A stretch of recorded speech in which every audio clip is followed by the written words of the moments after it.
కన్నప్ప తెర వెనుక కథలు. కన్నప్ప సినిమా విష్ణు మంచు డ్రీమ్ ప్రాజెక్ట్. ఈ సినిమా కోసం 6-7 ఏళ్ల పాటు ఎంతో పరిశోధించి తప్పించి సినిమా స్క్రిప్ట్ రాశారు.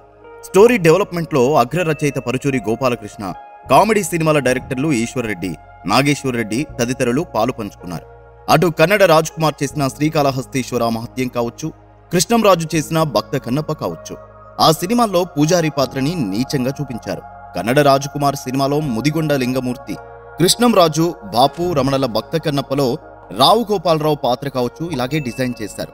వేశ్యల వెనక ఆ బ్రాహ్మణ పూజారి పుడతాడని, గుళ్ళో అమ్మవారి నగలు కొట్టేసి ప్రియురాలకి ఇస్తాడని, దేవుడు పేరు చెప్పి జనాన్ని మోసం చేసి దోచుకుంటాడని ఆ క్యారెక్టర్ డిజైన్ చేశారు. ముల్లపూడి వెంకటరమణ గారు ఎంతో ప్రతిభావంతుడు, పండితుడు అయిన రచయిత అయినప్పటికీ బ్రాహ్మణ పూజారి పాత్రని ఓ విలన్ గా క్రియేట్ చేశారు. ఇంకా చెప్పాలంటే కన్నప్ప భార్య పాత్రని పూజారి పాత్ర కామించి రేప్ చేయబోతుంది. అయినా ప్రేక్షకులు పూజారి పాత్రని తప్పుబట్టలేదు.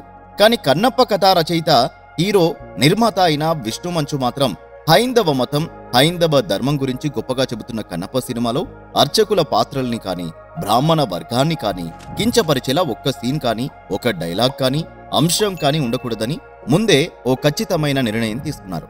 దానికి తగ్గట్టే ఈ సినిమా తీశారు. రేపు కన్నప్ప సినిమా రిలీజ్ అయ్యాక హైలైట్ గా నిలవబోతున్న అంశం కూడా ఇదే.